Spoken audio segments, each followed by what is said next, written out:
Morning. Morning. Okay, we are recording and live streaming and ready when you are. Mr. Okay. Chairman. Okay.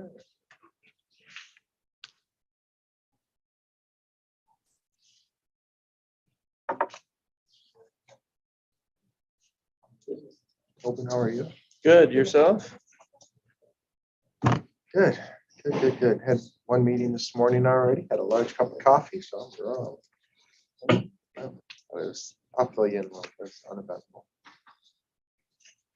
Okay, at 10 o'clock, we're going to call the Isabella County Board of Commissioners Finance and Administration Committee meeting, the hybrid meeting, to order.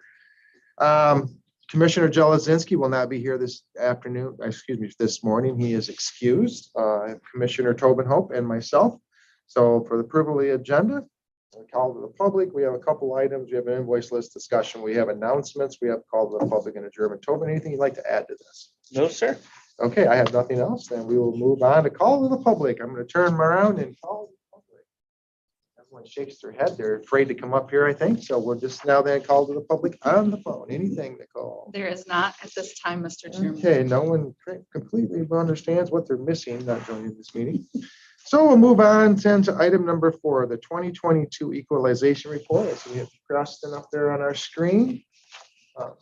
He's actually fooling us because he's probably somewhere nice and warm, probably in the Bahamas or something. That's his work screen behind him. I think it looked like he's in an office somewhere. Yeah. Yes, Yeah.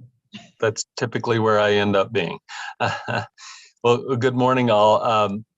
As typical, the time frame between when we receive all the assessment rolls from the local units and those being balanced and brought into our system, we do not have the final numbers put together yet for what's called the 4024, as well as the resolution for the board to equalize. We typically bring that to the work session of the Board of Commissioners, and to make sure that we're not disseminating information that's not wholly accurate and in our system for distribution. So that's where we're at right now, but I'm here to answer any questions you may have and be at and bring a complete copy of those documents when completed. I think this is something we've seen myself. This is year 10, I believe, for me. It's hoping this is what year 6. Year 6, yeah. So we expect this. Some of these things come right down the last wire and everything. So Yep. I don't really have. Nicole, do you have anything that you'd like to share or add to the commissioners? How are things looking, Pete? No, right now positive. Yeah. Yes. What we're seeing is some moderate increases in assessed value, but when it's coupled with not only the CPI, the inflation rate multiplier for this year, which was 3.3%, plus the tremendous turnover where properties are still uncapping, and they're uncapping at even at that moderate assessed value.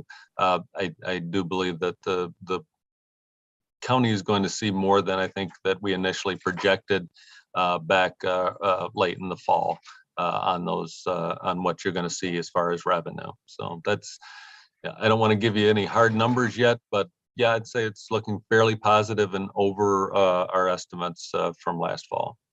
Pete, when you say uncapping, for the public who's listening in, that is residences that's been around for a while, and because of certain amendments, we're not able to get the full taxable value. They can only increase so much, but once they're sold and they're brought up to where they're basically the selling price, for lack of a better term, and then they're assessed at that value. Is that correct?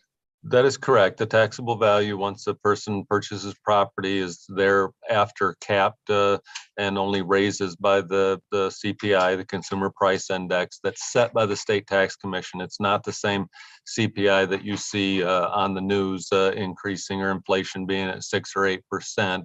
It's their own calculation done over a year period. Right now, given that we are seeing 6 to 7% inflation across the country, you can probably fairly safe to bet that next year's CPI will be 5%.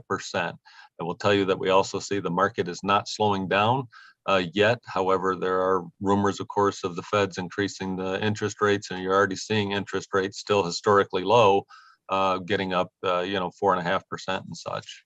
Whereas just 6 months ago, it was 3%. Mhm. So the more turnover there is, the more that you're going to see an increase in taxable value.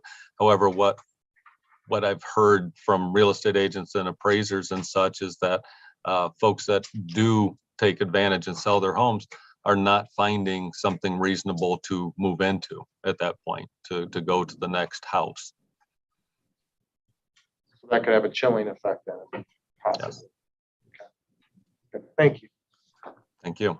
Anything else? I would say, that's great news on the real property. I know Pete and I have been in communication on the personal property valuations as well. And those do look to be, and of course, personal property, I'm talking about the wind turbines, right? And 2022, our current year being the greatest year, if you will, year one full on when we're getting the most, if you will, out of that northern wind turbine farm. And the estimates that were provided in the 3-year forecast model, at first it looked like numbers were coming in just about 5% below that, but because of some robust utility numbers, those are at least one of the substations that went in is probably twice the size, if you will, twice the capacity, twice the value of a normal one, and that really bumped numbers up. So they're really in line to that estimate that we brought forward in the forecast. I'm thrilled. Well, that was a concern of yours that would come under. We don't need any more. We want to try to lessen Nicole's concerns. She has enough of them. Anything that we can lessen, the better. So, okay, I have nothing further for Pete Tobin. Nope. All right, well, Thanks, Pete. Thank you very much, Pete. We'll see you at the work session. Thank you very much. Get back to the beach. Okay. So next up, Tobin, we had to do a motion on that. I'll make a motion that we consider approving the 2022 equalization report on the STC Form L 4024. Okay, and I'll support that. Any further discussion? All right, hearing and seeing none. All in favor, say aye. Aye. Opposed, the same. Okay, that will go forward to the board. Next up, the Eagle Part 201 consent form. Yes, so in the mail last week or so, we received 6 letters from Eagle, all regarding the same issue. Apparently there was a release in the vicinity of where we sit currently of tetrachloroethylene, apparently a hazardous substance used in dry cleaning, and the suspected source of that release is from Kinney Street. And what Eagle basically wants, what the letter said is, Eagle needs to research this release to see if there's remedial action that has to happen. And in order to do that, they want to come on our property to perform soil and groundwater sampling. There are 6 different letters because they wrote a letter for each of 6 different parcels and from our downtown campus, if you will. I did send the letter and consent to enter private property agreement to our legal counsel, and they are okay with us signing it, and point out that Eagle does have the authority to enter our property because of that release, and they can get a court order to do so. They can, it's basically in our best interest to allow them this voluntary access to our property so that they can obviously ascertain the extent of that release and if there's any remedy that needs to happen. So really, we're just looking for your approval to enter these consent agreements for entering private property for the 6 parcels on our downtown campus, and authorize board chair to sign. Consent agreements. Any questions about this? I just have, you read about contaminations and everything, and I know you often hear me give the example of back when I was in high school, we used to play with mercury on the tabletop and stick our hands in to see if we can grab mercury. I mean, you think about it today and people freaking out. In fact, if mercury even got on the tabletop, they'd have people with hazmat suits probably come in. So what is the net result of something like this?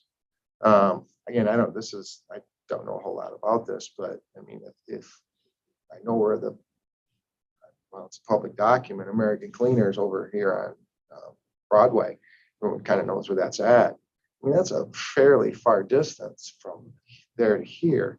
Again, if it gets contaminated, it gets in groundwater, I mean, who knows? But what is the overall? I mean, is there remediation if they find it? Is there remediation? How do they know it came from there? I mean, I think they're special.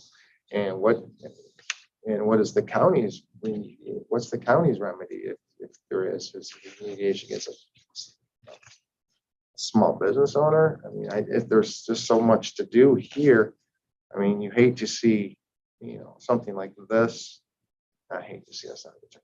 When something like this happens, is it much to do about nothing, or is it serious? I don't know. I mean, looking at this, they sent 6 letters out to 6 properties. So I'm sure everyone from here to there got the same form letter and say, can we come upon your property and examine, and I don't want to play to not belittle this, it's not the proper term, but to underestimate with the impact. But, you have an entity, a business that could be significantly harmed by press like, or if this comes out, but what is the harm? I mean, yes, again, I don't know the whole extent. I mean, so. Well, I think those letters were sent to us out of caution and to your point, probably several of the surrounding. Right. I mean, you owners as just well. go right there. You've got businesses from, between here and there. You've got the Blue Gator, you've got H&S, you've got the Mount Pleasant Title Abstract, you've got, a law firm, you've got, I guess that would be coming this way, but, who knows which way it runs. Right. It could- And to that point, I think that's why they do this, right? Because then they'll do those sampling efforts around to try to figure out what way is it migrating, where is that plume going? At least then they'll know which way it's heading, right? And then probably more sampling. Well, you look at that business has been there, not only from that particular owner, how long is that? What kind of discharge? What, I mean, it doesn't really say there was, contamination from, I'm surprised that they even gave the name of the property. And I think they do that and we just assumed that. Maybe I shouldn't have said anything. I think they just. No, they did locate, they did give, The address. no, they just give our address. They didn't give, maybe I shouldn't have said anything. But anyway, I did. It's yeah, the paperwork that Eagle sent us has the address of the Okay, source property, as they Okay. call it. okay. As found in RIDE, RIDE, which I'm not sure what that acronym sounds for, but I bet it's a public database. Okay. So, okay, like I said, I just hate to see something like that affect a business if it's much to do about nothing. Again. I think that's what they're trying to determine. Correct, Right? It might correct. be much to do about nothing, or Right. the parts per Right. billion or million, they're Mhm. sampling, I think will determine how much ado there is to do, right? No, and like I said, yeah, I mean, so obviously this is just formality that we're approving this because they're gonna pretty much do it anyway. And I think I just skim read it and it said something about a fine and we could be held with a fine if we don't If we allow it. don't, yeah, yes. We Hefty fine. We want to be cooperative and transparent right from the get Yeah, go. what a wonderful way to generate revenue, huh? Well, we're just gonna, if you don't let us come out, we're gonna fine you this amount of money per day. Well, it's just- $250,000 per day for each day of non-compliance. Yeah. That's an attention getter. What does? I mean, who is, yeah. I mean, I'm sure Commissioner Hope and myself are gonna say, nah, I think we'll let them fine us. Let's chance it. Yeah. No, all right, I'll make a motion that we consider approving this. See and authorize the board chair to sign this. I'll support that. We have a motion in support of this. All in favor, excuse me, any further discussion? Hearing and seeing none, all in favor, say aye. Aye. Opposed, the same? Okay, that will go forward then. So that's just is moving right along, hasn't it? Yeah. Yes. Invoice list discussion. Tobin, I did not see anything out of the ordinary. no, me neither. So, okay, The usual stuff. that brings us to announcements. Tobin, any announcements? I don't have any. I don't have any announcements. Any call to the public? No, call to the public. No, sir, there's no one at this time. Okay, well, if Commissioner Jelezinski must be the reason that we have all of our meetings. So hearing and seeing none then, at the call of the chair at 10:14, we are All adjourned. right. Boom. Get this finance meeting in sometime. We'll make up for it. Yeah, we will. So we've had 3-hour long meetings. Yeah,